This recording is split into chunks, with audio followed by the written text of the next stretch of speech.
Buenas tardes a todos y todas. Es un gusto darles la bienvenida a este coloquio de la maestría en Historia Intelectual del Centro de Historia Intelectual de la Universidad de Quilmes. Mi nombre es Martín Vergel y soy el actual director de la maestría.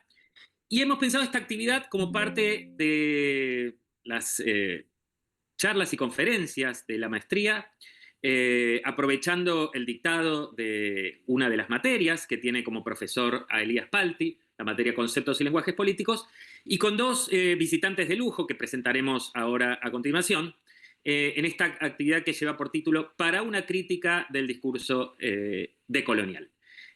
Simplemente decirles que están conectados a través del canal de YouTube y que para hacer comentarios o preguntas a nuestros expositores deben loguearse, suscribirse, mejor dicho, al canal de YouTube para tener acceso al chat. Y de inmediato los dejo con Mariana Rossetti. Simplemente como aviso, paso que la maestría en Historia Intelectual estará iniciando la inscripción a una nueva cohorte en febrero del año que viene, así que ya recibirán noticias sobre este tema. Entonces, presento yo ahora a Mariana Rossetti, que también es profesora de la maestría y que estará a cargo de la coordinación y moderación de esta mesa virtual. Gracias, Martín. Bueno, voy a presentar al que va a exponer primero, que es Elías Palti. La idea es que expongan primero los tres, que luego vean si quieren hacerse algunas preguntas entre ustedes y que luego abramos al público para preguntas e intereses. Presento a Elías. Elías José Palti es doctor en Historia de la Universidad de California en Berkeley. Realizó estudios postdoctorales en el Colegio de México y la Universidad de Harvard. Actualmente se desempeña como profesor consulto de la Universidad de Buenos Aires. Artículos suyos han aparecido en revistas especializadas y libros de 23 países y en 6 distintos idiomas, entre ellos el chino, español, francés, inglés, portugués y turco. Sus libros más recientes son Giro lingüístico e historia intelectual, de 1998, Aporías, tiempo, modernidad, historia, sujeto, nación, ley, de 2001, La nación como problema, Los historiadores y la cuestión nacional, de 2003, Verdades y saberes del marxismo, reacciones de una tradición política ante su crisis, del 2005, La invención de una legitimidad, razón y retórica en el pensamiento mexicano del siglo XIX, un estudio sobre las formas del discurso político, del 2005, El tiempo de la política, el siglo XIX revisitado, en el 2007, El momento romántico, historia, nación y lenguajes políticos en la Argentina del siglo XIX, de 2009, Las ideas fuera de lugar, estudios y debates acerca de la historia político-intelectual latinoamericana 2015. Es muy difícil decir todos los libros que publicó Elías, pero no termino más, pero bueno, sigo un poquito más. An Archaeology of the Political Regimes of Power from the 17th Century to the Present, 2017. Intellectual History and the Problem of Conceptual Change, 2024. Misplaced Ideas, Political Intellectual History in Latin America, 2024. Ha editado los siguientes libros: Mito y realidad de la cultura política latinoamericana, en el 2011, Que podés sintetizar, María. sí, y muchos más. Pero lo que es importante es que en el 2009 recibió la Guggenheim Fellowship y fue también director del Centro de Historia Intelectual de la Universidad Nacional de Quilmes. Te escuchamos, Bueno, Elías. bueno, muchas gracias, María. Bueno, en primer lugar, como miembro del CHI, también quiero agradecer a Marc y a Jorge su participación en esta charla conjunta. Bueno, y para ir acelerando, porque tenemos los tres mucho que decir seguramente, así que voy a ir empezando. Yo lo que voy a hablar más específicamente es sobre, dentro del discurso decolonial, lo que se conoce como filosofía latinoamericana o también como filosofía de la liberación, ¿no? Que es la que se postula como la encarnación de un otro saber opuesto al saber racionalista europeo, al cual se lo condena como perverso, colonialista, etcétera. Esta corriente de pensamiento, la filosofía latinoamericana, nació en los años 70 en una serie de congresos que se realizaron en la Universidad del Salvador, acá en Buenos Aires, y siempre va a estar muy estrechamente ligado al pensamiento teológico.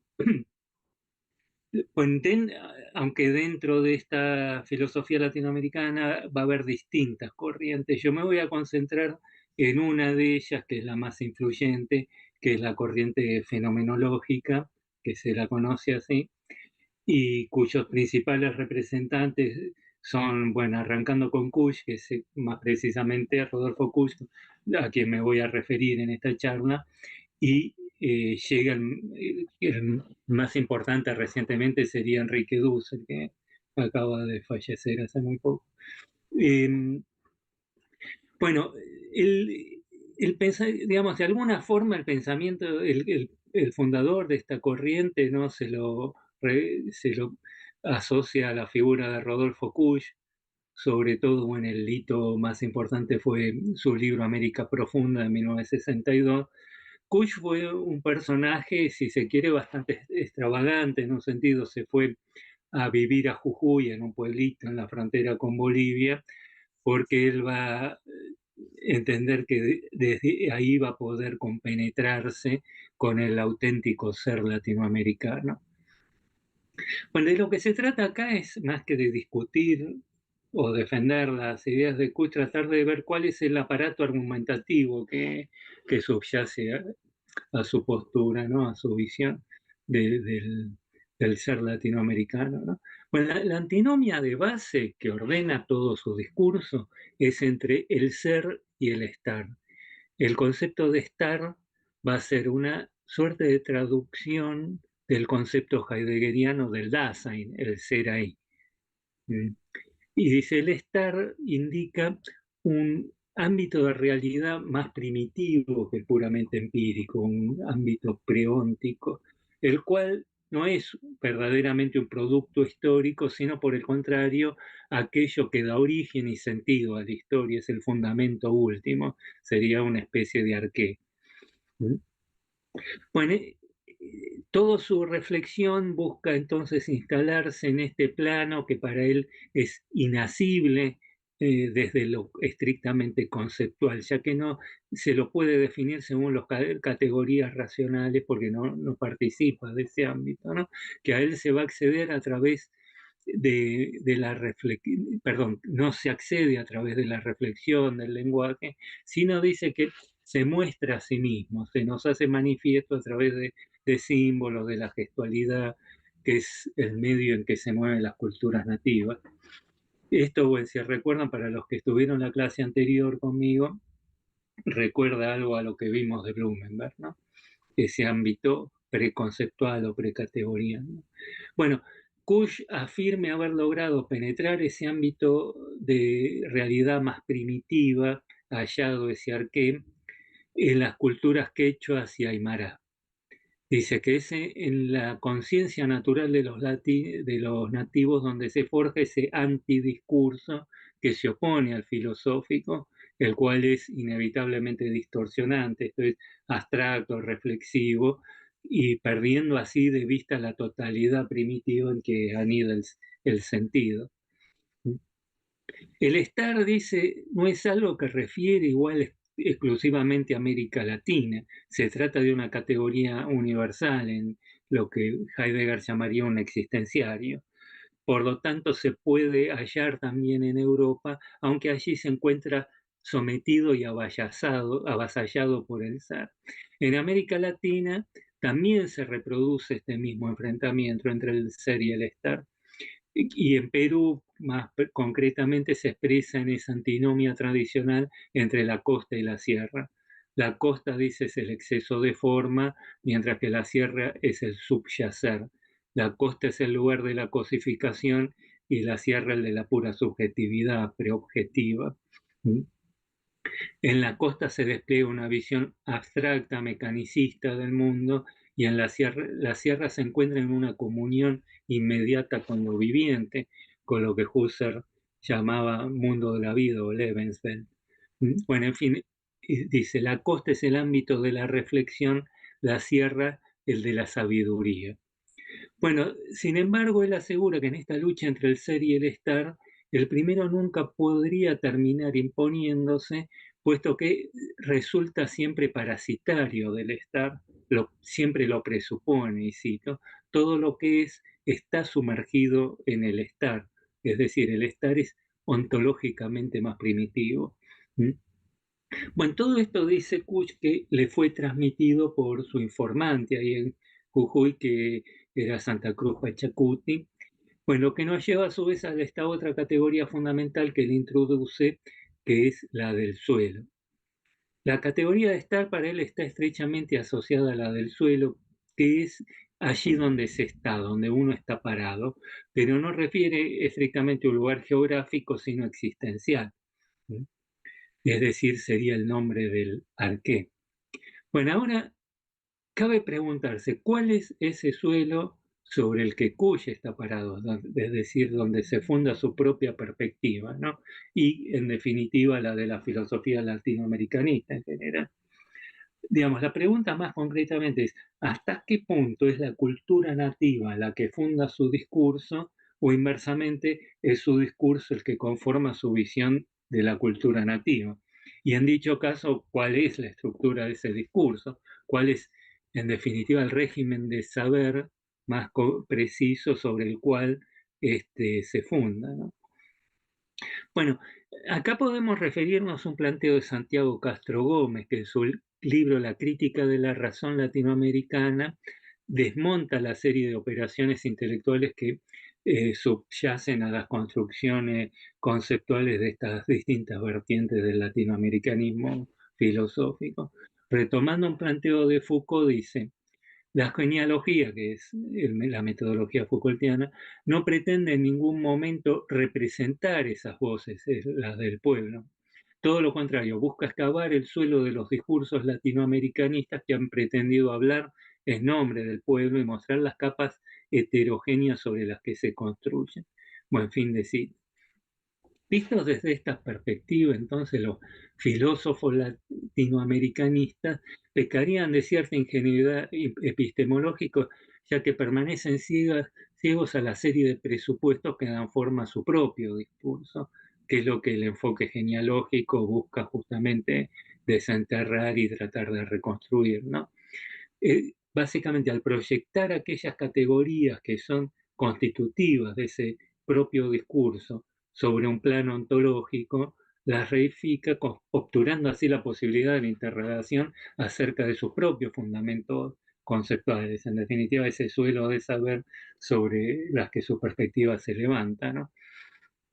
Bueno, según Castro Gómez, el contrasentido fundamental al que dan lugar estas narrativas consiste, y cito, que desde las reglas de enunciación de la episteme moderna emerge un discurso que enuncia su exterioridad a ella. En suma, el filósofo latinoamericanista lo que no alcanzaría a percibir es hasta qué punto, con su denuncia de la modernidad, su discurso, lejos de situarse por fuera de ella como una alternativa a la misma, se inscribe plenamente dentro de sus marcos, reproduciendo inconscientemente aquel régimen de saber que le es inherente.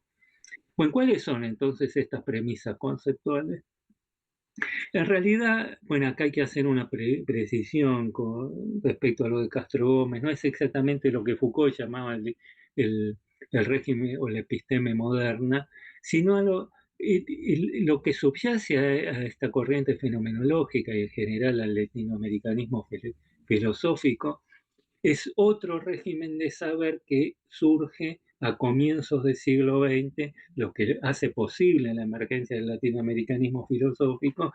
Les decía, es este régimen de saber que surge de la crisis de las concepciones evolucionistas teleológicas del siglo XIX. Bueno, algo hablamos ya la clase anterior y esto es algo que voy a retomar más en detalle en la clase próxima sobre Foucault, pero básicamente les voy a dar un ejemplo, creo que ya lo di la clase anterior, que creo que es la que mejor nos da una idea, nos ayuda en este sentido, que este cambio atraviesa todo el pensamiento occidental del siglo XX, se expresa también en el ámbito de las ciencias naturales. Un ejemplo de ello es la electrodinámica, la teoría elaborada por Maxwell y Faraday, de la cual se va a basar después Einstein para la teoría de la relatividad, y que marca el paso de una física de los elementos a una física de los campos. Los campos electromagnéticos no serían meros agregados de elementos, al igual que también para de Saussure en esos mismos años el lenguaje, son conjuntos de relaciones que conforman sistemas integrados de fuerzas interactuantes. Los campos electromagnéticos, sin embargo, hay una concepción ya muy distinta de la temporalidad de las concepciones evolucionistas. En los campos electromagnéticos se produce una recomposición súbita de los elementos de forma repentina y espontánea, que es lo que también va a aparecer en la biología con las mutaciones genéticas a partir de la teoría de la síntesis o el neodarwinismo, ¿no? Estos no obedecen a un patrón genético de formación progresiva. Es decir, la noción de totalidad o estructura ahora se desprende de finalidad o función. Y de este modo se disocia la diacronía de la sincronía, es decir, la dinámica inherente de los sistemas, que ya no hay un impulso propio a su autotransformación, no, no tienen un impulso al cambio, sino que solo tienden a la propia reproducción de su equilibrio interno, o bueno, que se llama la homeostasis. Ahora, carentes ya de este impulso hacia la autotransformación, es decir, rotos estos presupuestos teleológicos,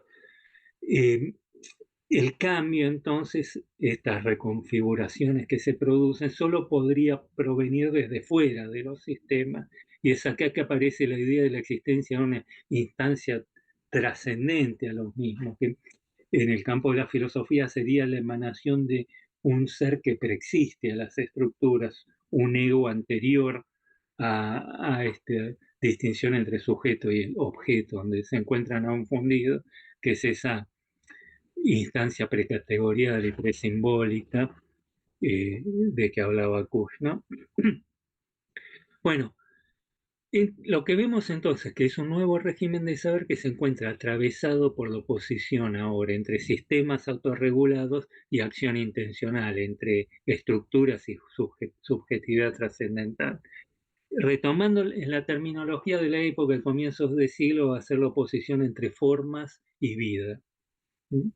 Bueno, este entonces es más precisamente el suelo en el cual el discurso de Kush se apoya y desde el cual lee las culturas nativas.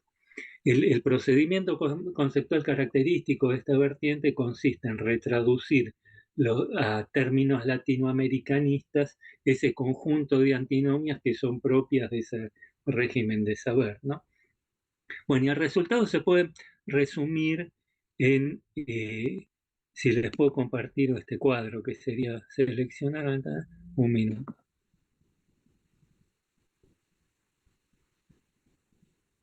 Hoy ya no me aparece. No puedo compartir, no sé qué pasa. ¿Puede ser? Elías, si es un PowerPoint, abrilo primero. No, es un Word. Bueno, abrilo al Word primero y luego Bien. va a aparecer cuando dé share. Está abierto ya, pero no me aparece seleccionar ventana o pantalla. Fíjate porque dice documentos. Arriba de todo dice pantallas y después documentos.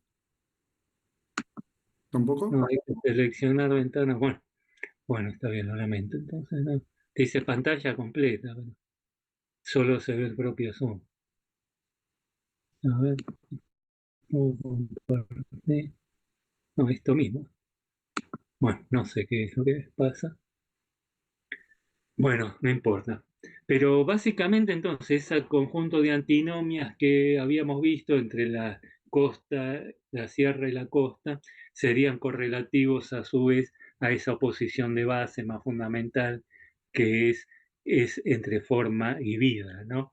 El ser sería la forma, el estar la vida, Europa sería la forma, América Latina la vida, la razón sería la forma, eh, y bueno, el mundo de la vida, bueno, así sucesivamente, ¿no? Bueno, básicamente entonces lo que encuentra Kush en el Aymara es la expresión de un sustrato de humanidad originaria, ¿no? Como vimos a través de la cultura aymara y quechua, él va a acceder a ese ámbito preóntico, ontológico, que es el ámbito de la vida, de la plenitud de la vida, ¿no? Que es inaccesible a la razón porque es inasible conceptualmente, ¿no? Y que para él es allí donde anidaría un impulso emancipador. ¿Mm? Ahora bien, ese propio discurso revela ya su extrañeza respecto del objeto al que se dirige, ¿no? Digamos, en el propio interno intento de dar la voz al otro, se descubre hasta qué punto el que lo hace es ajeno a aquello de lo que habla.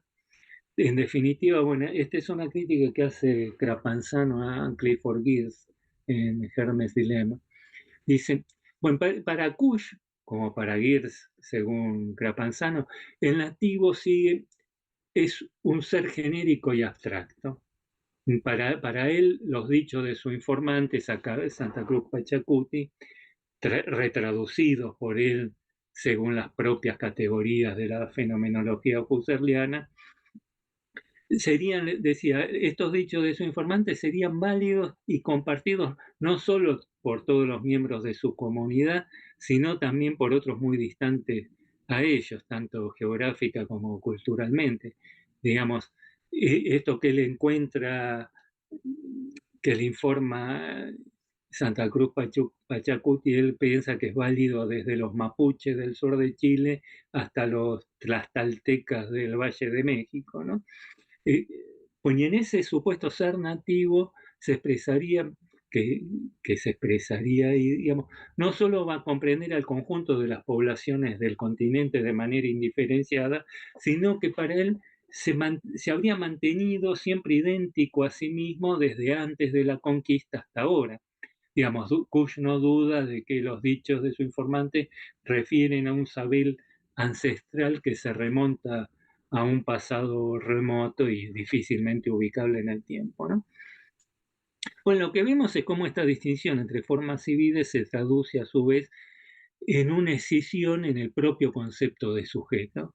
Por un lado, lo que tenemos es lo que se llamaba el sujeto situado, que va a tomar su identidad de un sistema de relaciones sociales, de una forma o estructura, ¿no? Por ejemplo, si yo me defino, no sé, como argentino, como profesor, como padre, o lo que sea, esto supone mi inscripción dentro de una estructura. Por ejemplo, como padre supone la estructura familiar, como docente supone la estructura universitaria, etcétera, etcétera. Esas son las posiciones del sujeto, cómo cada uno se manifiesta empíricamente, pero para este discurso fenomenológico, más allá de esas posiciones del sujeto, estaría ese ser del cual esas posiciones emanan, pero que no se reduce completamente a ninguna de ellas, porque siempre las excede, digamos. Todas estas categorías son siempre abstractas y genéricas, digamos. Profesores hay muchos, padres hay muchos, millones, argentinos lo mismo, ninguno capta el ser en su singularidad, ¿no? Porque las categorías son siempre genéricas y abstractas, ¿no? Bueno, esto nos lleva a su vez digamos, esta escisión del sujeto que se produce entre dos instancias de subjetividad, el sujeto situado y el sujeto, o el sujeto trascendental o ego trascendental, nos lleva a su vez a la cuestión de la alienación, que es otra de las categorías centrales de este discurso, ¿no? De hecho, funciona como la premisa sobre la que se fundan, pero que también, como vamos a ver, es lo que fisura este mismo discurso.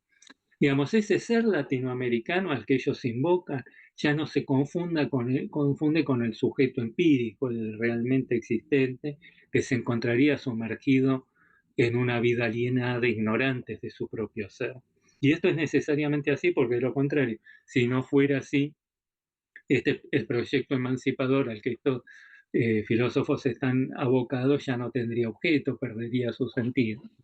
Bueno, y esto lo lleva a introducir otro concepto, bueno, el que lo introduce es Canone, que fue un padre jesuita, que fue de hecho el maestro del anterior papa, que es la figura del mediador.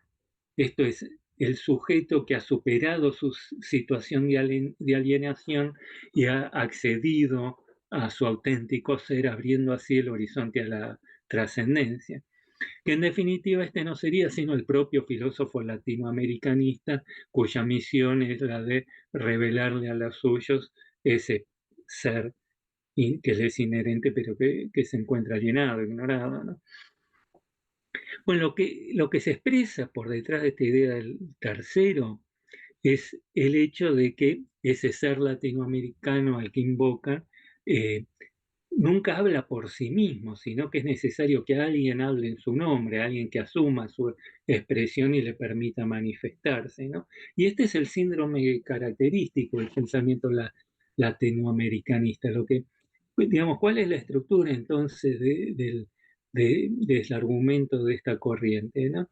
Lo que subyace ahí en última instancia es una lógica especular, es decir, un mecanismo inconsciente por el cual el a priori, es decir, las propias categorías analíticas, se las va a proyectar sobre el ser y así se lo constituye como tal, y luego se procede de manera inversa, asegurando que es de ese mismo ser de donde emana aquel saber en función del cual ellos hablan, ¿no? Es decir, el filósofo latinoamericanista se postula como expresión de aquello que él mismo ha construido. Y de allí que su coincidencia va a ser siempre exacta debido a la propia circularidad del planteo. Es el propio razonamiento lo que asegura esa convergencia, la hace inevitable, porque en el fondo es un procedimiento tautológico que coloca en la conclusión lo que se ha puesto antes como una premisa y luego se postula esa premisa como una que deriva de tal conclusión. Bueno, y esto nos devuelve entonces a la distinción entre estos dos niveles de subjetividad y a la cuestión de la alienación. El carácter trascendente que se le atribuye a ese ser latinoamericano, no trascendente a su realidad empírica, que no se confunde nunca con el sujeto empírico, en última instancia expresa el carácter trascendente con que se concibe a sí mismo el propio filósofo latinoamericano. Como vimos, no expresaría la conciencia empírica de los sujetos a los que se dirige, sino su ser más profundo, que es un ser vago y genérico, una entidad de connotaciones claramente metafísicas, ¿no? Y que se coloca por encima de la sociedad que se encuentra alienada. Bueno, en definitiva, el discurso latinoamericanista no es sino un discurso sobre sí mismo, con lo que queda atrapado en la circularidad de su ámbito de reflexión. De lo que se trata, pues, de traspasar el plano de las ideas, de lo que los propios autores afirman, que es como hace normalmente la historia de ideas, y reconstruir cuál es ese suelo epistémico en el cual se sostiene y a partir del cual se funda ese tipo de discursividad, el conjunto de operaciones conceptuales por las cuales se despliegan estas líneas de pensamiento. En última instancia, reconstruir los mecanismos por los cuales se instituye un lugar de verdad, que es lo que habrá de funcionar en cada caso como un arqué. Pero también y sobre todo identificar cuáles son esas líneas de fisura que recorre cada tipo particular de discursividad, sus puntos ciegos inherentes. Bueno, dejo acá ya. Gracias, Elías. Bueno, ahora lo escuchamos a Jorge Cañizares Esguerra. Te presento, Jorge. Jorge Cañizares Esguerra enseña historia en la Universidad de Texas en Austin. Es el autor de los libros Conquistadores y Puritanos en la colonización del Nuevo Mundo, Naturaleza, Imperio y Nación, entre otros. Su libro, coescrito con Adrian Masters, El Imperio Radical Español, como la política del papeleo transformó el Nuevo Mundo, aparecerá en febrero del 2026 y busca recuperar el radicalismo en la historia de la política indígena a lo largo del siglo XVI, expresado en el papeleo ladino, radicalismo sepultado por múltiples metanarrativas, como el liberalismo, la decolonialidad, el indigenismo, el culturalismo mestizo, hibridismo e hispanismo. La crítica de Cañizares Esguerra a los presupuestos de la decolonialidad comenzó ya en el año 2001 con su libro Cómo escribir la historia del Nuevo Mundo, donde demuestra que los presupuestos de la obra de Walter Mignolo, En el lado oscuro del Renacimiento, sobre documentación colonial en quipus y escritura analfabética, son producto de su imaginación y no de los archivos. Cañizares sostiene que la decolonialidad es un fenómeno intelectual que nos dice más sobre el narcisismo populista implícito en la filosofía del latinoamericanismo que sobre la documentación del pasado que alega estudiar. Esta corriente reflejaría así el triunfo de una imaginación profundamente extraña, milenaria, apostólica, frailesca, teológica y políticamente reaccionaria, que desde las casas ha silenciado la historia indígena a nombre de salvarla. Te escuchamos, Jorge. Sí, gracias, Mariana. Mi preocupación hoy es enfatizar la contradicción entre un Kutz, por ejemplo, y un Dussel y otros, un Miñolo, entre su decolonialidad, su crítica al eurocentrismo, su énfasis en lo indígena, ah, y su discurso que carece absolutamente de una historia política indígena. Es más, la clausura la hace imposible, como Elías nos acaba de recordar sobre Kutz. Es realmente grotesco. Si uno se pone a pensar, si Kutz está basándose en Pachacutic, Santa Cruz Pachacutic es una figura histórica del siglo XVI, a principios del XVII, y lo convierte a través del orientalismo en un otro extraordinario, sin historia. Am, lo mismo hará Dussel con la categoría de pobre y bueno, Miñolo también en todas sus historias hace lo mismo con Guamán Poma. Les quería mostrar una imagen aquí, no sé si la ven. ¿La Sí, ven? sí, se ve. Ok. Es el códice Azcatlán, que acaba de ser el objeto de un debate entre Macron y Claudia Schiffinger, la presidenta de México. No sé cómo pronunciar su apellido, pero em, sobre la demanda de México de que este códice ancestral tiene que ser devuelto a México. El problema de la imaginación mexicana y también francesa, aparentemente, es que este no es un códice ancestral, es un plagio, un códice falso producido por los otomíes en el siglo XVIII, que refleja los intereses de ciertos grupos dentro de las comunidades otomíes del norte del valle, que buscan usar documentación que parezca del siglo XVI em, para establecer reclamos sobre tierras en particular que habían pertenecido a élites tlatelolcas de Tenochtitlan. Entonces, un códice que representa, en teoría, la migración de Aztlán, del norte, de donde se llama Nuevo México, bueno, la región chichimeca, al Valle de México, el origen de los aztecas. Tiene una sección sobre conquista espiritual y militar. Y en realidad es un códice que relata el rol de alianza de los tlatelolcos en la conquista. No es un códice que refleja la conquista militar ni espiritual. Son alianzas de élites tlatelolcas con frailes. um, de la misma forma que las casas hará alianzas entre frailes y élites indígenas, y entrarán en conflicto con los comenteros. Es decir, es un códice que refleja la política al cuadrado, la política del contenido del códice y la política de otros grupos que están usando esta documentación, la están copiando, la están manipulando en el siglo XVIII y no tiene nada que ver con el siglo XVI y no tiene nada que ver con la ancestralidad indígena. Es un reflejo de la política indígena que la intelectualidad alrededor del presidente de México, la intelectualidad mexicana alrededor del presidente de México parece desconocer. ¿Y por qué lo desconoce? Esa es la pregunta. Y lo desconoce porque hay gente como Kutz y hay gente como Dussel que ha hecho esto posible. Y es una tradición que viene muy de atrás, que se origina con las casas. Lo que yo quería hacer hoy es comparar las casas con Dussel. A lo mejor me va a tomar mucho tiempo, pero lo que llama la atención en las casas eh, es que sus historias en particular dos, que es la historia de las Indias, que cubre de 1422 a 1521, 3 décadas, la organiza en décadas y en 3 libros, y su historia, que es la brevísima relación de la destrucción de las Indias, la brevísima, que cubre de 1422 a 1550 aproximadamente. Son historias en donde los indígenas no tienen ninguna agencia y no aparecen. La historia de la brevísima es una historia donde toda la agencia la tienen los tiranos, que son estos conquistadores eh, brutales. No hay un solo nombre indígena en ese libro.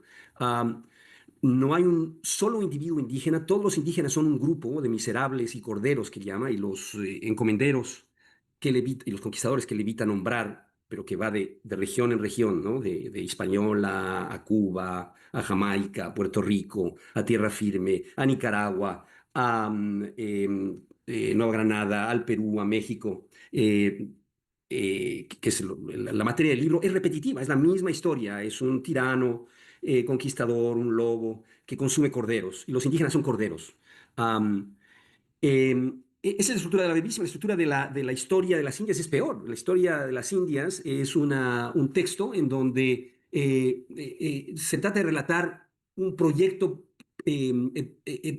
escatológico, un proyecto de gracia religioso, muy parecido al de Dussel, um, en donde en la teodicea, en la tragedia de la destrucción de las Indias, se encuentra cierta lógica, se encuentra un proyecto divino. Es una forma de teodicea, de explicar, de encontrar la razón en la maldad, en la tragedia. ¿Y cuál es el proyecto divino? El proyecto divino está organizado alrededor de dos individuos. Uno es Colón. El primer libro y el segundo libro son sobre Colón y sus 4 viajes. Colón es un individuo que permite en el plan divino la apertura de un nuevo mundo y toda una población que puede ser salvada a pesar de su destrucción.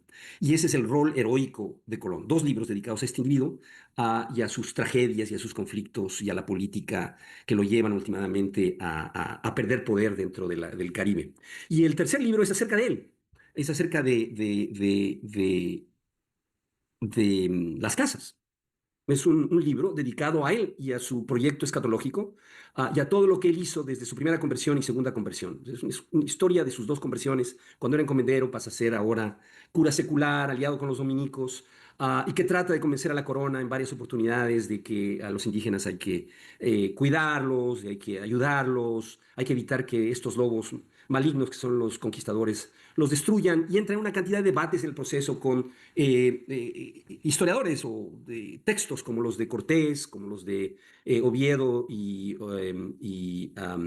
Gómara, en donde los acusa de maltratar a los indios, de representarlos como entes y esclavos naturales, etcétera, etcétera, cuando en realidad es la diferencia entre su texto y la brevísima, por ejemplo, y el discurso de Cortés y el discurso de Oviedo y de Gómara, es que en los 3, Cortés, Oviedo y Gómara, los indígenas tienen agencia y tienen nombres. Podrán ser muy malos, pero hay política indígena en esos textos. Y la conquista, en el caso de Cortés y de Gómara, se da alrededor de alianzas entre los conquistadores y grupos indígenas varios. Y la conquista es una co-conquista, como nos ha recordado la nueva historia de la conquista de Bristow y otros. Pero ya está en Cortés. Y sin embargo, las casas le dedica páginas enteras a la crítica de estos 3 textos como malvados. Al final, la historia de las Indias es una historia de la gracia divina que encuentra en las casas la agencia de la transformación, así como en el caso de Coutts, el antropólogo, el mediador, el tercero, es el que permite entender al pueblo y al pobre qué es lo que el camino de su liberación. En este caso es el eclesiástico, el obispo, el fraile, que a través de su lectura de la destrucción de las Indias entiende el plan divino. Es muy parecido a Dussel y a Kush. Um, Eso. Me parece que el proyecto de las casas ha organizado la historiografía de América desde un principio. Se repite una y otra vez en las guerras de la independencia con Fray Servando Teresa de Mier, con todo el grupo indigenista que surge ahí. Después con el liberalismo se hace todavía más marcado esta narrativa de completa ausencia de agencia política, de historia política indígena. Um, eh, y bueno, y eso continúa, ¿no? Después vendrá el historicismo, que hacen cosas muy parecidas, Gao, Sea, Artao y toda la gente del historicismo, Roig, etcétera. Y la filosofía de la elevación que nos acaba de recordar Elías, que tiene la misma estructura. El decolonialismo hace de todos estos el colonialismo de Mignolo, de Dussel, de Kutz, hacen de todos estos deficiencias políticas de las casas algo todavía más grotesco, en mi opinión. Porque en el caso de las casas, las casas tienen conciencia absoluta de que lo que él está diciendo es retórica, de que hay una política indígena que él está cultivando, que él promueve, de alianzas entre frailes y élites indígenas y que se encuentra en todas sus peticiones, se encuentra en el archivo, está en todos lados. Encontramos a las casas escribiéndose con diferentes indígenas aquí y allá para crear élites de señores naturales que con alianzas de frailes, van a recuperar la soberanía, la autoridad y el poder sobre los comuneros indígenas contra los encomenderos y los conquistadores. Lo hace en Chiapas, lo hace en Verapaz, lo hace en Perú cuando se convierte en procurador de todas las élites indígenas en el debate sobre la perpetuidad de la encomienda en los 1550, 60. Lo expresa ocasionalmente, por ejemplo, en el Tratado de las 12 Dudas antes de morirse, donde refleja la agencia y la política indígena en Vilcabamba y reconoce la autoridad de estas élites indígenas, serían Manco Inca, Tito Cusi, etc. Y en esos pequeños textos de final de su vida, los indígenas empiezan a tener nombre, textos que no circulan, pero que son parte de su política. Es decir, eh, las casas, a pesar de que su retórica y sus publicaciones eliminan y completamente sacan de sus textos la historia política indígena, la agencia indígena, en su correspondencia, en su práctica política, la reconoce constantemente. Y no solo que la reconoce, sino que para que los frailes logren tener cierto poder relativo a los encomenderos, tienen que hacer alianzas en todos los lugares, en Verapaz, en Chiapas, en Perú, etcétera, con señores naturales indígenas. Y esas alianzas les permiten a estos frailes, como los dominicos y los franciscanos y a otros, desplazar, remover a las tiranías de los encomenderos y ganar el poder transitorio, como Landa en Yucatán, que después lo van a perder en otras alianzas entre comuneros indígenas con autoridades virreinales, que serían obispos de Trento o post-Trento, virreyes, Inquisición. Una nueva reforma del sistema. Primero los encomenderos pierden poder, después los frailes y los señores naturales y sus alianzas pierden poder y se establece un nuevo orden que viene desde abajo. Los tres vienen desde abajo. Y el caso de las casas es posible porque la agencia indígena y la historia política indígena lo hace posible, no la gracia de Dios ni sus proyectos teológicos filosóficos.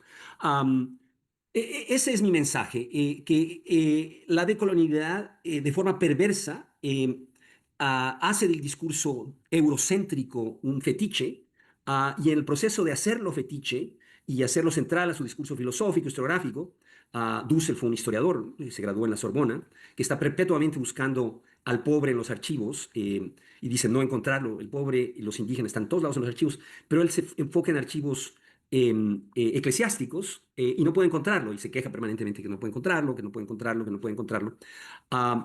Pero el no poder encontrarlo se basa en la estructura epistemológica y filosófica y su teleología, sus ontologías filosóficas que oscurecen a estos personajes, los hacen imposibles de encontrar. Um, uh, eh, las casas, a diferencia de Dussel, no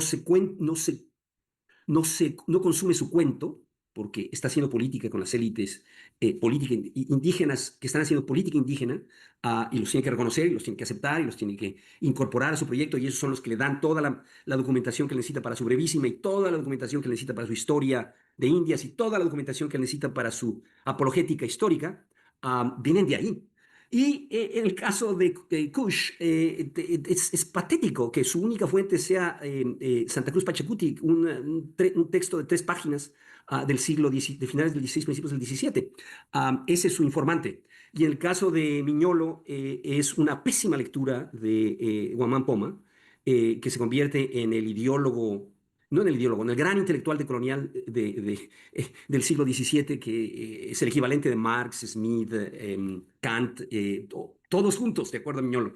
Y sin embargo, es incapaz de leer a Guamán Poma, es decir, tiene errores grotescos de hechos, no en interpretaciones, grotescos. ¿Cuántas páginas tiene la Nueva Crónica? ¿Quién fue Guamán Poma? ¿Cuándo nació? Etcétera. Es decir, los detalles no importan. Lo importante aquí es el tipo, en este caso, Guamán Poma, no un individuo con agencia política, con una historia individual, sino el tipo, el arquetipo. Y eso es lo que importa. Y el arquetipo es, pues, el intelectual a la Kush, que resiste a Occidente, resiste el eurocentrismo, y donde se puede encontrar la resistencia y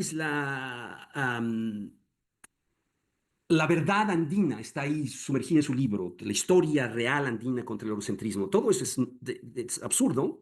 No es cierto, está por salir un ensayo que tenemos con Adrian Masters en The Americas, un foro, donde destruimos ese tipo de interpretación, le damos historia y agencia política a este señor que resulta ser un comunero muy extraño, como Menocchio, como Martin Guerre, que busca engañar el origen de sus linajes, y que de forma extraña, a pesar de las contradicciones masivas de sus genealogías, de sus linajes, de sus historias, la etnohistoria lo considera un informante transparente, etnográfico transparente, cuando en realidad es un individuo que está haciendo política como cualquiera de nosotros. Y ese desconocimiento de la historia política de los indígenas es el drama de nuestro continente. Una historia que desde las casas ha negado la historia política de los indígenas. Como ingenieros en las minas, como intelectuales, como empresarios, no como pobres miserables en las mitas, sino con una variedad de roles desde el principio, como mercaderes, como personajes ricos, como personajes miserables, etcétera, etcétera. Eso ha sido negado. Eso no se lo negaría a nadie, no se lo negarías a los alemanes, a los japoneses, a los rusos, a los argentinos, pero se los negamos a los pueblos indígenas de América, como es el caso del Códice de Azcatlán, donde la Presidenta de México proyecta una cantidad de imaginarios sobre persistencia ontológica y raigambre indígena, y orientalismos de todo tipo, que le impiden ver que ese es un códice rico en historia indígena política, no rico en esencialismos y anti-eurocentrismo. Gracias. Gracias, Jorge. Bueno, les cuento que ya se está dando como toda una charla dentro de YouTube. Están hablando entre sí. Buenísimo. Es como la charla de la charla. Bueno, ahora vamos a escuchar a Mark Turner. Mark Turner es PhD en Antropología e Historia por la Universidad de Wisconsin, Estados Unidos. Es profesor distinguido de Flaxo, Ecuador, profesor emérito de la University of Florida y académico correspondiente de Londres en la Real Academia Hispanoamericana de Cádiz. Fue profesor investigador del Institute of Latin America Studies, School of Advanced Study, University of London, hasta el cierre del instituto en el 2021. Es autor o editor de varios libros, voy a mencionar algunos, Mark. The Museum of Babel, Meditations on the Meta-Historical Turn in Museography, que es del 2025, The Invention of Humboldt on the Geopolitics of Knowledge, 2023, New World Objects of Knowledge, A Cabinet of Curiosities, 2021, The First Wave of Decolonization, 2019, entre otros. La crítica histórica de Turner a los presupuestos del discurso decolonial comenzó ya en 1997 con su primer libro, From Two Republics to One Divided, Contradictions of Postcolonial Nation Making in Andean and Perú, publicado por Duke en una serie editado justamente por Walter Miñolo e Irene Silverblatt, y que luego fue traducido y publicado en el Perú como Republicanos Andinos en el 2006. En este libro, Turner demuestra con abundantes datos de archivo que el viejo argumento de John Lynch de que nada cambió para los indígenas con la independencia, un argumento asumido por el discurso decolonial, es totalmente falso. En After Spanish Rule, coeditado con Andrés Guerrero, también publicado por Duke en 2003, Turner profundiza su crítica de los presupuestos del discurso decolonial, demostrando que su relato histórico ignora la historia conectada de los colonialismos y de las revoluciones. Luego, ya instalado en Londres, edita The First Wave of Decolonization en el 2019, en donde los autores demuestran que lejos de avanzar el proyecto de provincializar Europa, el discurso decolonial fomenta y expande el alcance del pensamiento eurocéntrico, en el proceso borrando del mapa intelectual la descolonización pionera de la región. Te escuchamos, Marc.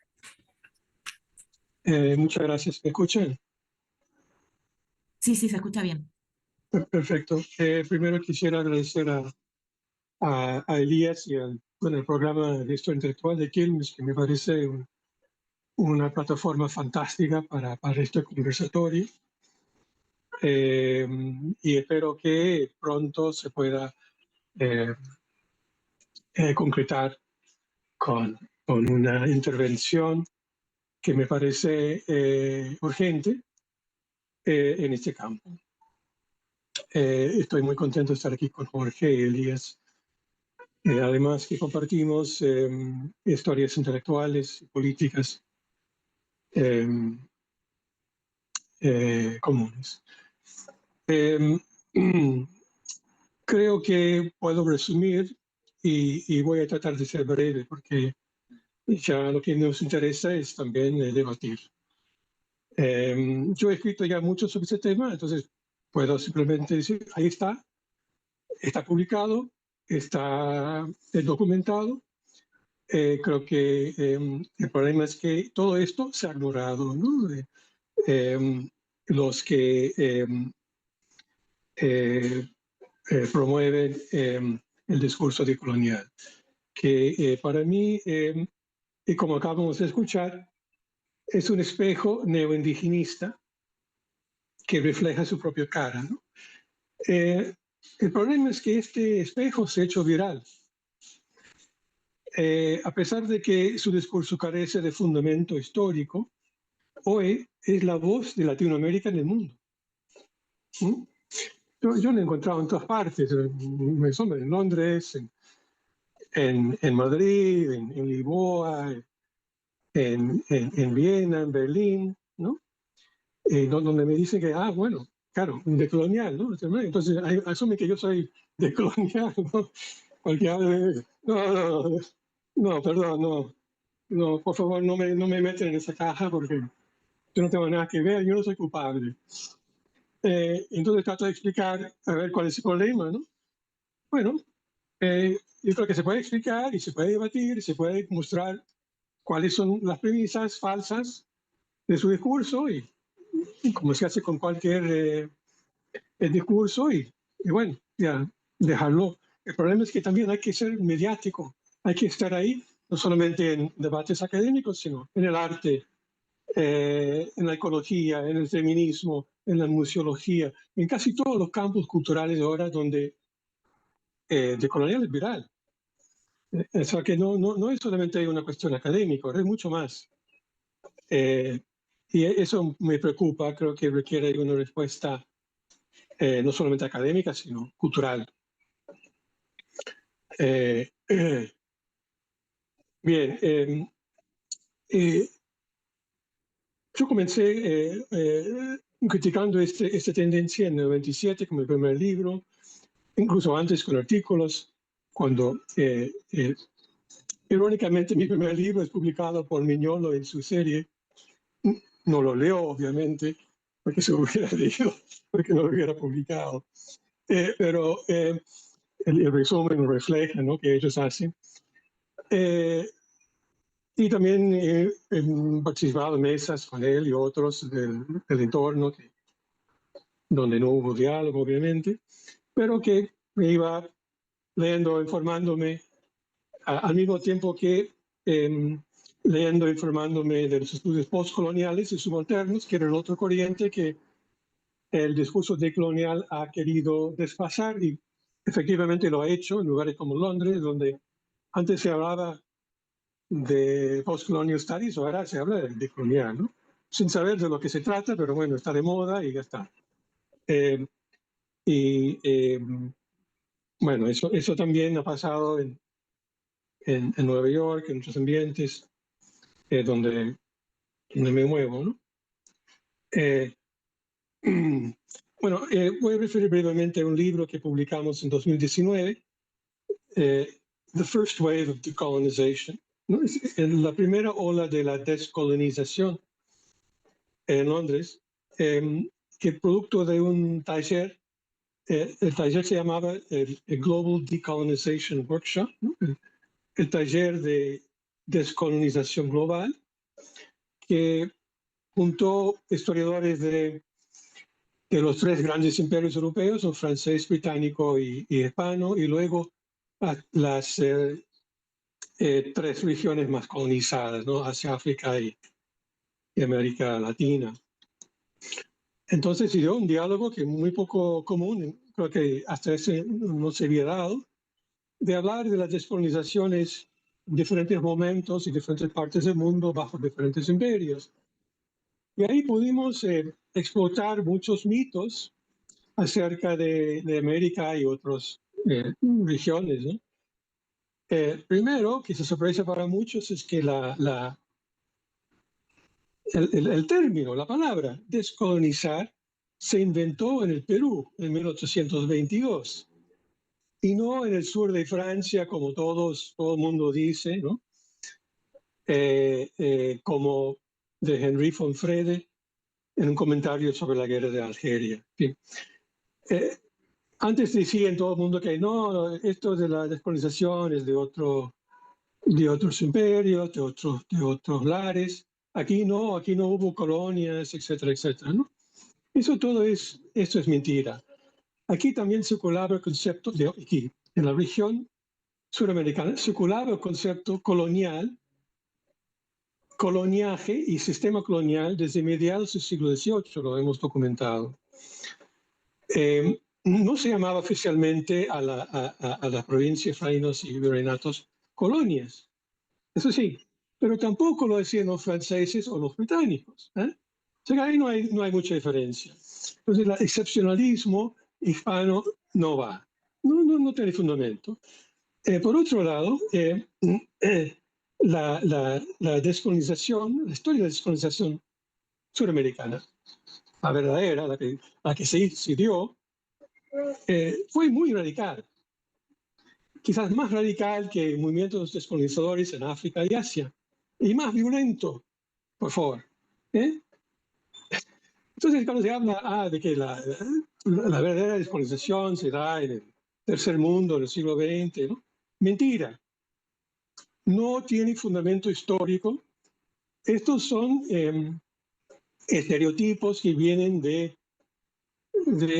no vienen de la historia, ¿ok? Entonces, mi primer consejo para los jóvenes historiadores, investigadores, es que duden de todo, no acepten nada de lo que te dicen sobre lo que ha pasado en la historia, dónde fue la descolonización, dónde fue la... No, vas al archivo y interrogarlo con una mente abierta para encontrar sorpresas porque están ahí. Bueno, en la introducción del libro, tuve que explicar en la introducción por qué es así que esta es la descolonización pionera en la historia mundial y no hay nada sobre eso en toda la literatura sobre la descolonización, que es bastante importante, ¿no? Hay programas de decolonization studies, hay seminarios, hay revistas, hay libros, ¿no? No está en Belgrado, cero. Lo mostré con un simple búsqueda en Amazon, en donde, eso es en 2019, tecleas decolonization en inglés y te sale 1600 títulos. Si haces una búsqueda combinada de decolonization con Latin America, salen 78 títulos, pero 75 de estos títulos tratan del Caribe del siglo XX, solo 3 sobre el siglo XIX latinoamericano, que es el pionero en la historia de la explotación. Bueno, entonces es obvio que hay una ignorancia total. Está mal todo el esquema de la historia de la descolonización, como se cuenta. Hay algunas excepciones, por ejemplo, el librito de Dane Kennedy que se publica en Oxford, ¿no? The Brief Introduction to Decolonization, que reconoce que sí, que America is the first way. Va derecho al caso de Haití, ¿no? Que es ¿por qué? Porque va en la genealogía francesa, ¿no es cierto? Ignora casi todo Hispanoamérica. Pero es obvio, y creo que lo hemos demostrado en nuestro libro, que América Hispana es mucho más importante que Haití en la historia mundial de la descolonización, pero ha sido ignorada porque, bueno, teoría de dependencia, los discursos decoloniales, y otros que dicen que, bueno, con la independencia no cambió nada. Se cambió unos elites por otros y ya se acabó, ¿no? Eso también es falso. Ahora, ayer hice la misma búsqueda poniendo decolonial y salen 670 títulos en Amazon, ¿no? No es científico, es simplemente una impresión. Si pones decolonial más Latin America, 116 títulos. O sea que mucho más que no es sobre Latinoamérica, pero que utiliza el término decolonial. Curioso. Ahora, simplemente lo tipees decolonial en el Google Search Engine, ¿no? Que ustedes lo pueden hacer. A mí me han salido 3 millones de resultados. Ahora, si yo pongo decolonial más Latin America, salen apenas 3,000. Así que lo que está claro es que, como fue el caso con decolonization, ahora la vida virtual de este neologismo decolonial resuena mucho más fuera que dentro, mucho más fuera de los ámbitos hispanos y latinoamericanos que dentro.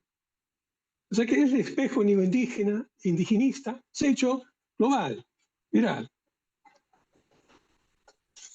Y mi experiencia personal lo ratifica en simposios en estos sitios, ¿no? Europeos y americanos.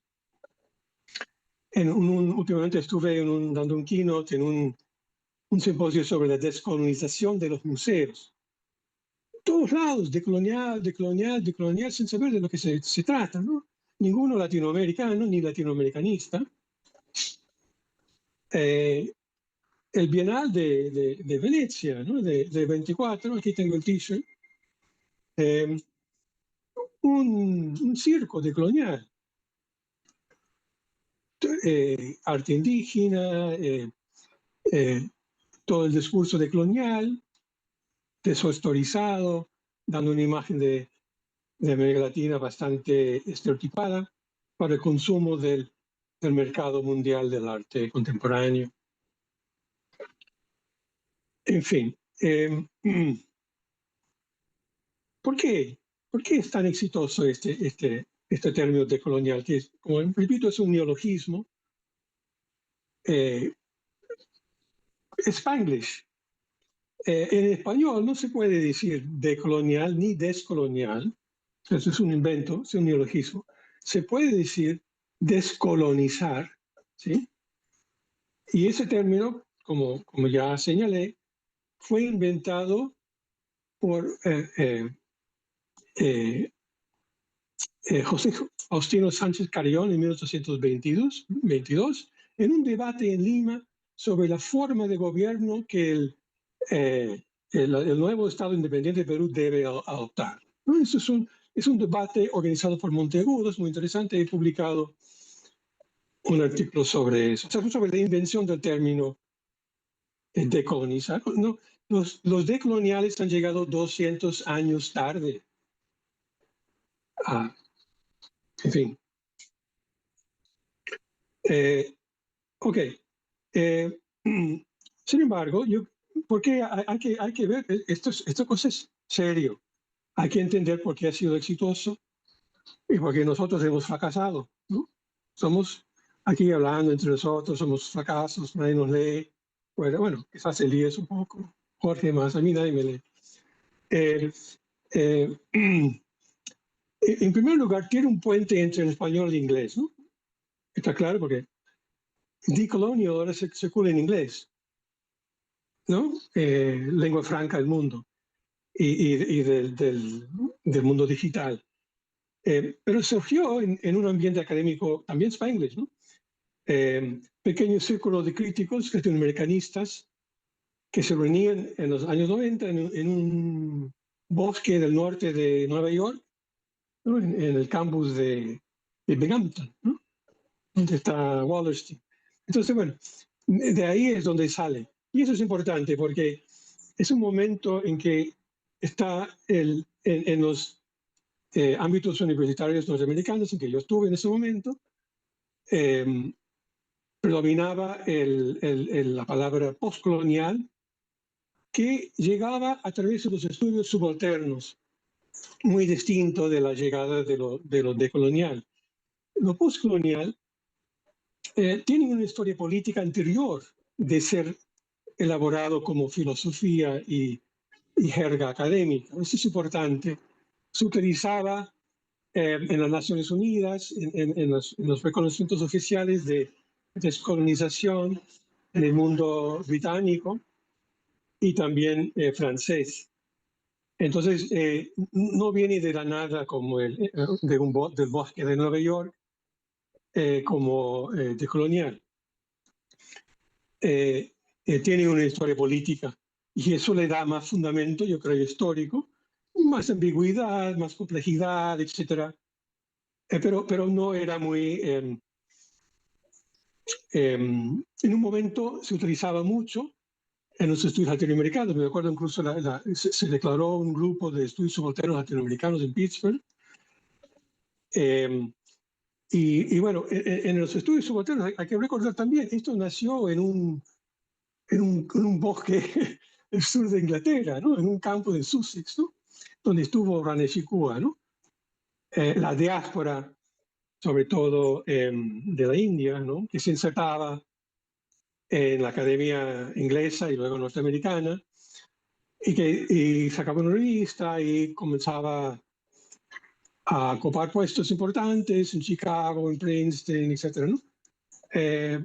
En Colombia, etcétera. Entonces, estaban ya en posiciones de poder, digamos, académico, cuando surge lo decolonial, un poco como respuesta, creo, y que ellos querían un poco marcar diferencia frente a esa tendencia. Si quiere podemos hablar de eso, porque eso lo viví entre Estados Unidos y también en Inglaterra, ¿no? En Londres.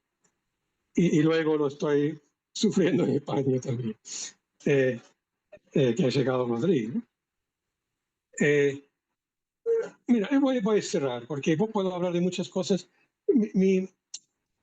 Hace Santiago Castro Gómez una autocrítica, ¿no? Que está en YouTube, un curso sobre lo que él llama pensamiento decolonial.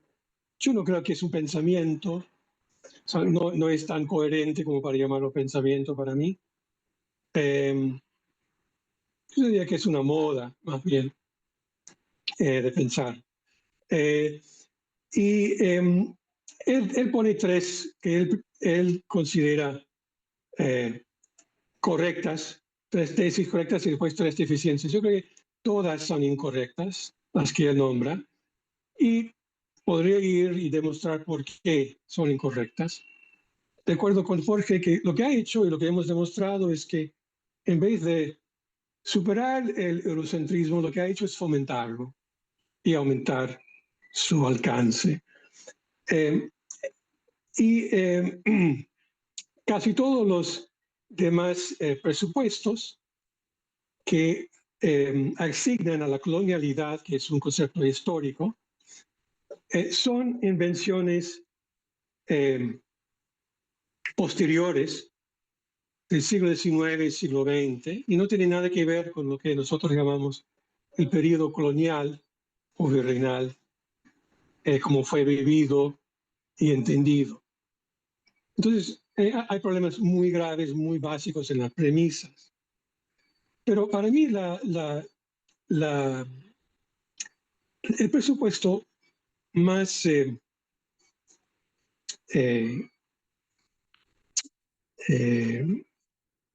fatal para el discurso es el hecho de que ignora completamente la historia política, si tú no quieres usar la palabra postcolonial, post-independencia de América Latina. Totalmente ignorada. Y hay una rica historiografía sobre eso, a la cual he contribuido un poquito, pero también que he también organizado reuniones y hemos publicado cosas colectivas, ¿no? Dos que hemos mencionado, After Spanish Rule, The First Wave of Decolonization, que desmienten todos los presupuestos de los decoloniales con datos históricos y con archivos. Termino con esto. La descolonización moderna se inventó en América Latina hace 200 años. El discurso decolonial nos dice que es una opción para el futuro. Pero por eso es tan popular. Gracias. Muchas gracias. Bueno, damos inicio a la parte de las consultas y de comentarios. La verdad que hay más de 90 personas, 85 ahora conectadas, y muchísimos han participado en varias ocasiones, o sea que voy a seleccionar algunos comentarios y preguntas. Si les parece, les hago algunos comentarios y preguntas y los contestan, ¿sí? Y después damos otra ronda, ¿sí? A ver. Paulo Roberto Ferreira Trivelato pregunta, primero les agradece y pregunta, ¿cómo ven el lugar de Quijano específicamente en estos procesos? ¿Habrían sido apropiadas sus ideas? ¿Comparte su concepción histórica de las mismas deficiencias? Esa es una pregunta.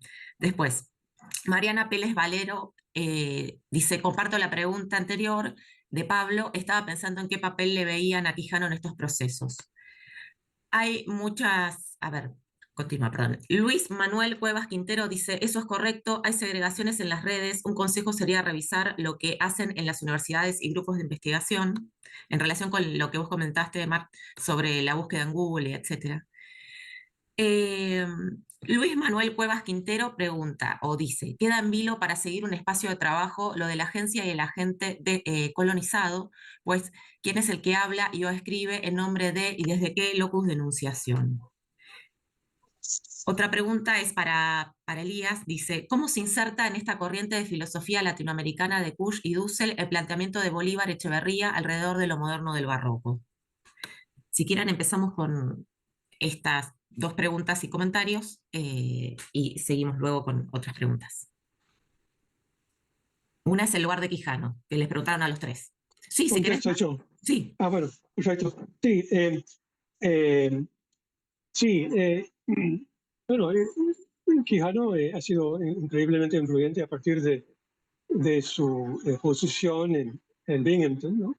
La colaboración con Wallerstein, y que entonces le permite modificar, ¿no? La teoría de World Systems, ¿no? Y darle un giro, si tú quieres, americanista, ¿no? Y armar un relato macro sociológico, ¿no? Que creo que él es sociólogo, ¿no? No es historiador y me parece que su historia es pobre. No maneja fuentes y es una cosa bastante sociológica, teórica, ¿no?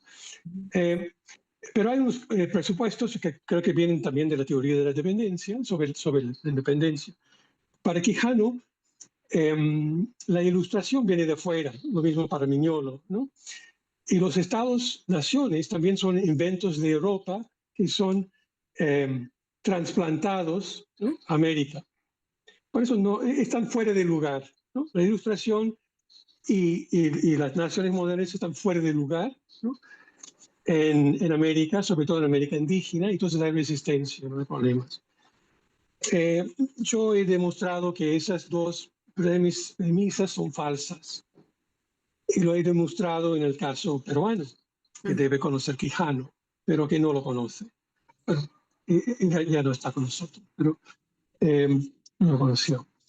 Un buen ejemplo, por ejemplo, es Hipólito Unanue, que es el primer pensador que desarrolla una crítica del pensamiento ilustrado racista europeo. Finales del siglo XVIII y comienzos del XIX. Es una crítica excelente y inédita. Después se publica en Madrid, después de las Cortes de Cádiz. El libro Las Cortes de Cádiz llegó tarde, pasa a Madrid, forma parte de la tertulia de la Academia de Medicina y publica su crítica al racismo ilustrado europeo. Los decoloniales insisten que los criollos son también racistas ilustrados. No saben de lo que hablan. Es al contrario, casi todos critican a los racistas ilustrados europeos porque ellos mismos son víctimas de ese discurso. Es lógico, ¿no? Están en una polémica. Eso no lo registran. Ahora, yo también, no porque comparto las teorías de Benedict Anderson, que también no sabía nada de la historia latinoamericana, porque se basó en Lynch y Gerhard Masur, pero yo también creo que la nación moderna es una coproducción transatlántica que sale de la fragmentación de los grandes espacios imperiales. Y creo que lo hemos documentado bastante bien ese proceso. Entonces, no se puede decir que las naciones europeas son anteriores. No son. Tienen el mismo origen y muchos son posteriores a las naciones americanas. Eso también se puede demostrar fácilmente. Por ejemplo, Alemania, Italia, la misma España, son posteriores a las naciones hispanoamericanas. O sea que eso no es ninguna... Eso es fácil de mostrar. El problema es que el discurso eurocéntrico no permite pensar eso, no lo deja entrar porque no cuadre en su marco teórico. Pero con eso basta. Gracias, muchas gracias. Elías, Jorge, no sé si querés comentar el tema de Quijano y después vamos con la... ¿no? Elías, te habían hecho una pregunta. No sé si la recordás, si no te la recuerdo. Quijano me parece que reproduce todas las deficiencias del discurso decolonial.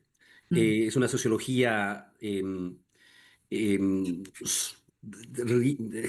¿cómo definirla? Donde hay la agencia y la individualidad se pierde completamente, una concepción del poder también de dominación, un eurocentrismo marcado, donde toda la agencia viene como señalaba Mark, viene de afuera. Conceptos de raza que son bastante anacrónicos, etcétera, etcétera, etcétera.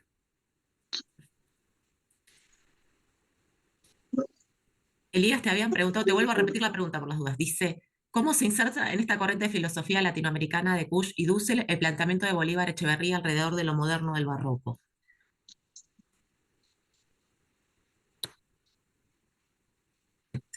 Tenés silenciado el micrófono, Elías. Perdón, ahora sí. Me había silenciado para no molestar. Sí, lo de Bolívar Echeverría, él, bueno, es ecuatoriano, pero trabajó en México. Y como les decía, la filosofía latinoamericana tiene distintas vertientes. Una de las vertientes fue más cercana al pensamiento marxista y pone el eje sobre todo en la introducción de más que lo cultural, sobre todo la dominación del sistema capitalista sobre las colonias y que eso sería lo que engendra. Bueno, esto tiene que ver con las teorías de la dependencia, también con lo de Bernstein, ¿no? Sobre la teoría del sistema mundo, que América Latina forma parte integral a partir del siglo XVI, XVII, que se establece un mercado mundial, forma parte del sistema económico capitalista internacional, pero ocupa una posición subordinada, ¿no? Y eso me parece que resulta, digamos, la teoría de la dependencia hacen un aporte en esto, en el sentido de que no ven a América Latina como una entidad separada y opuesta.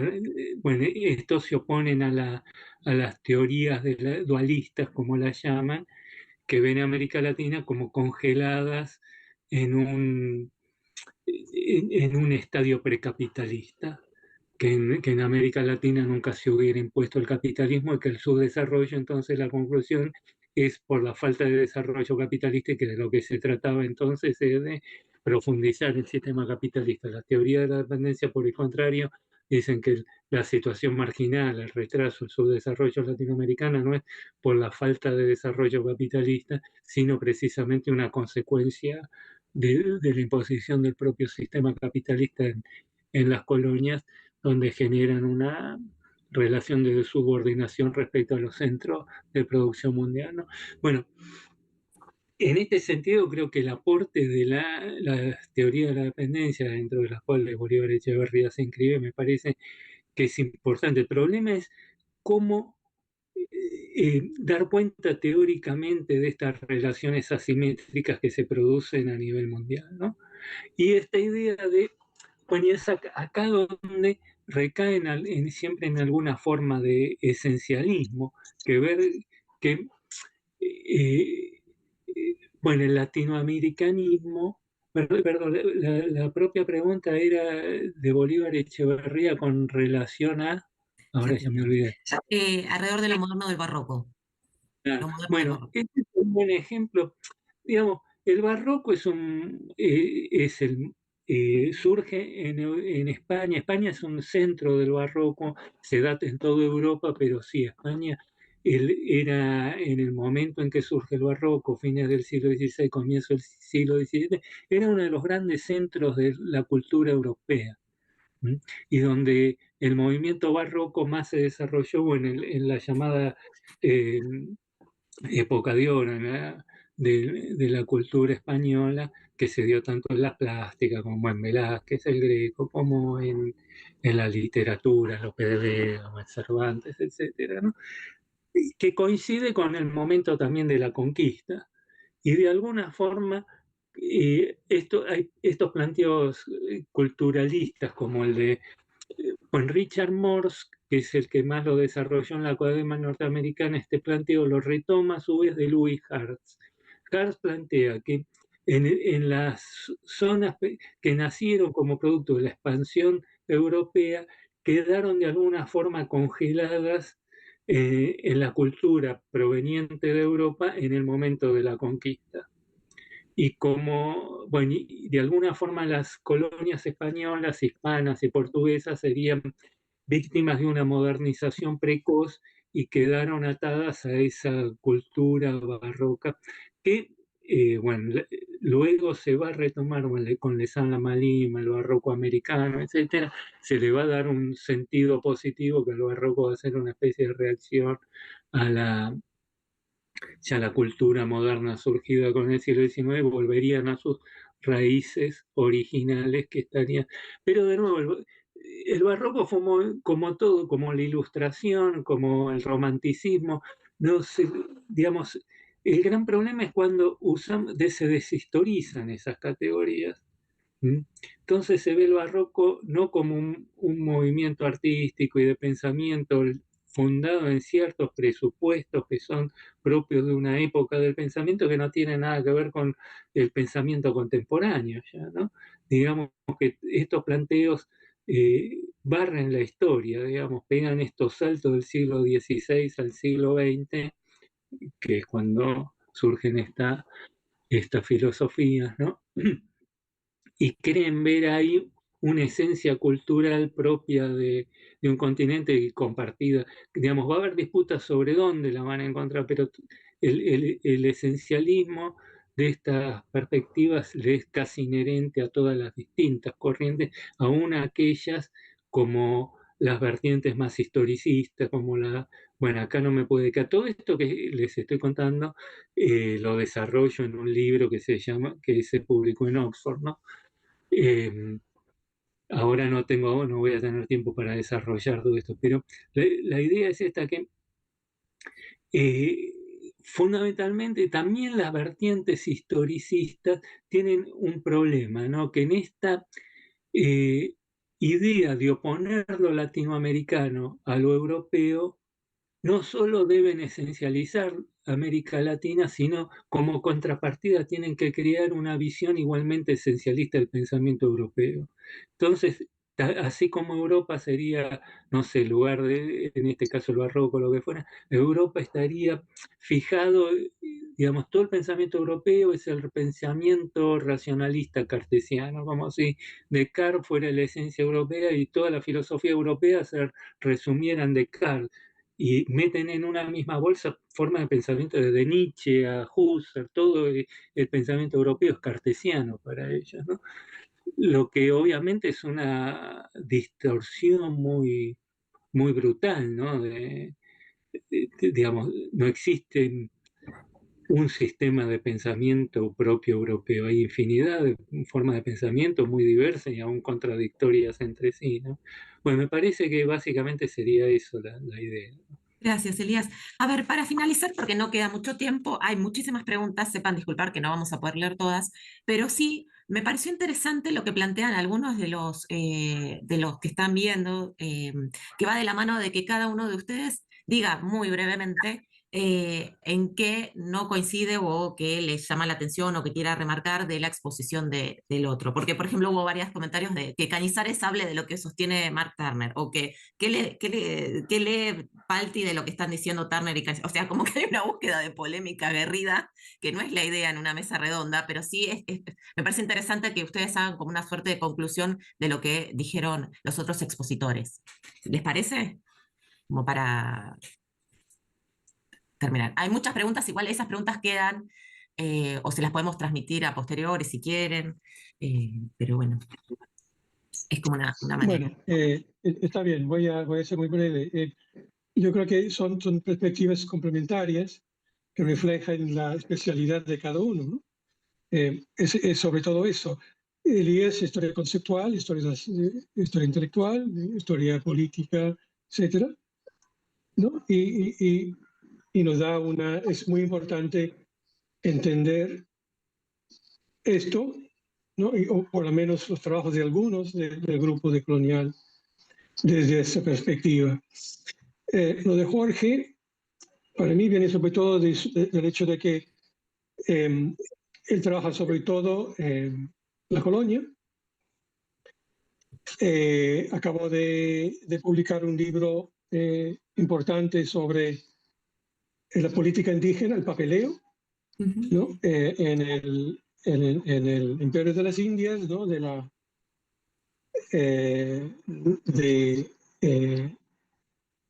Y el Consejo de Indias, ¿no? En España, que demuestra, bueno, que estos esencialismos neoindigenistas que tienen una larga historia no tienen fundamento histórico, ¿no?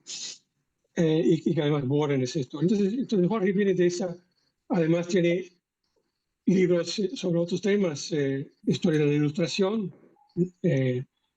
Nueva España, por ejemplo, que desmiente también este punto, este premisa de que la ilustración es exterior, ¿no? a América, etcétera, etcétera. Y yo he hablado más de lo que mi especialidad, que ha sido la historia del 18, el 19, la historia de las políticas campesinas, también la historia de la historiografía peruana y últimamente la historia de la descolonización global y la historia del conocimiento. Sobre todo, estoy trabajando ahora en los objetos de conocimiento que me han llevado al campo de los museos, en donde está ocurriendo lo mismo. Un discurso decolonial, descontextualizado, deshistorizado, histórico. Se está hablando de objetos coloniales en los museos, que no los entiende y los está tratando de superar. con arte decolonial. Me parece un error. Eh, y, en fin, yo creo que cada uno habla un poco de lo que más sabe. Pues, Gracias. Jorge, ¿vos querés hablar o...? Como antes de intervenir, Jorge, sabes que hay una pregunta más que me gustaría sumar, si se puede, que va de la mano de si es posible para ustedes una historia decolonial y cuáles serían sus presupuestos. Más allá de lo que comentó cada uno, que es la idea que puedas hablar, Jorge, pero sí, sí esta pregunta, pero sí, pues, si consideran que hay, si es posible una historia decolonial y cuáles serían sus presupuestos. Ahí está. Listo. En 5 minutos. Ay, em, concuerdo con Mark, que es más bien un complemento. Me gustó mucho la síntesis sobre Kush que dio Elías. Yo colocaba a Kush en la historia de la filosofía de la liberación, no tanto en la decolonialidad, pero tiene razón, la filosofía de la liberación, Dussel, eh, eh, reinforza esta idea de esencialismos y eurocentrismos y hace de lo indígena la antítesis de Europa y generaliza. Europa se convierte en este paquete cartesiano, no sé qué, y esencializa también a Latinoamérica, esencializa ambas cosas. Am, y hace posible el discurso decolonial, lo hace posible, es el antecedente del discurso decolonial. Elimina la historia indígena política en cualquier versión posible, en tanto esencializa y no, pues nada cambia, no hay historia posible. Sobre un proyecto decolonial, ¿es posible un proyecto decolonial? ¿Cuál es la función? Es decir, la decolonialidad tiene una función utópica política. Es el reemplazo del marxismo con la caída del muro de Berlín y el colapso de la Unión Soviética. Y viene a reemplazar como utopía a un proyecto de izquierda, que en el caso de Dussel, una transmodernidad futura, un proyecto apostólico muy parecido al de las casas dirigido por teólogos. El proyecto, la historia universal de Dussel es extraordinariamente curiosa. Es realmente la cosa más extraña, ¿no? Civilizacionismo de Dussel entre un grupo semita contra un grupo helénico y reduce toda la historia de europea y euroasiática con la connotación de estos dos grupos. Creo que nunca leyó la Ella Biblia, en ¿no? el Creo que hay. código de escritura vive ella, la oposición que sigue hasta hoy, ¿no? Después la proyecta a América. La cosa más extraña, es realmente de locos. Pero tiene todo este proyecto apostólico y utópico, milenarista. Esa es la función. Y entonces la historia de colonial prospera en América Latina y prospera en círculos europeos precisamente por este elemento mítico, ¿no? Milenario, utópico, y América Latina se convierte, el indígena se convierte en la solución a las crisis psicoanalíticas de los modernos. Gracias, No, Jorge. no creo en una historia decolonial, no creo. Bien. Yo bueno, básicamente coincido con lo que dijeron Mark y Jorge ahora. Em, Introduciría un matiz, ¿no? Eh, Cada uno, ¿no?, desde su propio campo de investigación muestra el fuerte carácter mítico de estos planteos. Ahora, el carácter mítico de estos planteos no necesariamente eh, los desautoriza en algunos respectos. Por ejemplo, lo que yo dije del barroco y el barroco americano, más precisamente, no significa que no ha dado lugar eso a grandes obras literarias en América Latina, como también, digamos, las creencias cristianas dieron lugar a la Capilla Sixtina y a las grandes catedrales, etcétera, que pueden ser fuentes de creatividad. Lo que no quiere decir, nosotros como historiadores no podemos, digamos, que Miguel Ángel se haya inspirado en la idea de Dios para crear la Capilla Sixtina fue genial, pero no por eso tenemos que aceptar las ideas de Miguel Ángel, ¿no? Y tomarlas literalmente. Nuestra tarea como historiadores es tomar una distancia crítica, analítica de esas ideas, aun cuando reconozcamos que han sido esas ideas, más allá de su carácter mítico, también los mitos griegos han sido fuentes de grandes creaciones artísticas y literarias. Lo que pasa, nosotros como artistas, perdón, como historiadores, no es nuestro papel ese, ¿no? Juzgarlos desde esa perspectiva. Y lo mismo también en cuanto a su eficacia política. Yo creo que el discurso decolonial puede llegar a ser, o pudo llegar a ser en determinados contextos, productivo en términos políticos, que sirvió para generar procesos de movilización social, etc. No se trata de desconocer eso tampoco. Pudo haber sido, sobre todo en los años 70, en determinados contextos, el origen de movimientos sociales que lograron importantes conquistas, ¿no? O, por ejemplo, bueno, en el caso de la descolonización de África y Asia, nadie se opone a eso, al contrario. El tema es ese. Nosotros como historiadores, digamos, ¿cuál es nuestra función, no? No solo tomar distancia crítica de estos discursos, sino también que ese fundamento mítico, más allá de su eventual productividad, plantea también ciertos peligros. Y es necesario entonces también tener en cuenta cuáles son las paradojas y problemas a los que puede llegar a conducir la falta de conciencia respecto de los propios presupuestos desde los que se parte.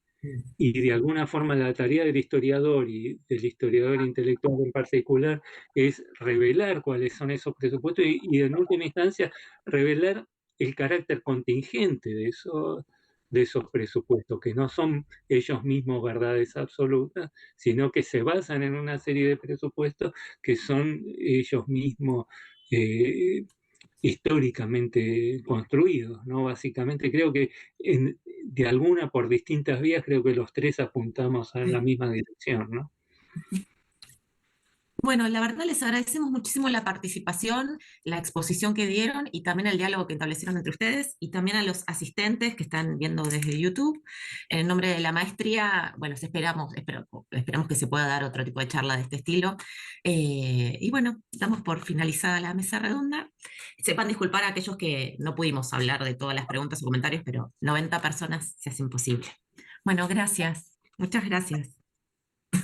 Bueno, nos vemos. Hasta luego. Gracias, Mariana. Gracias, Elías, Marc. Al contrario, gracias a ustedes por haber aceptado. Un gusto tenerlos acá en el CHI.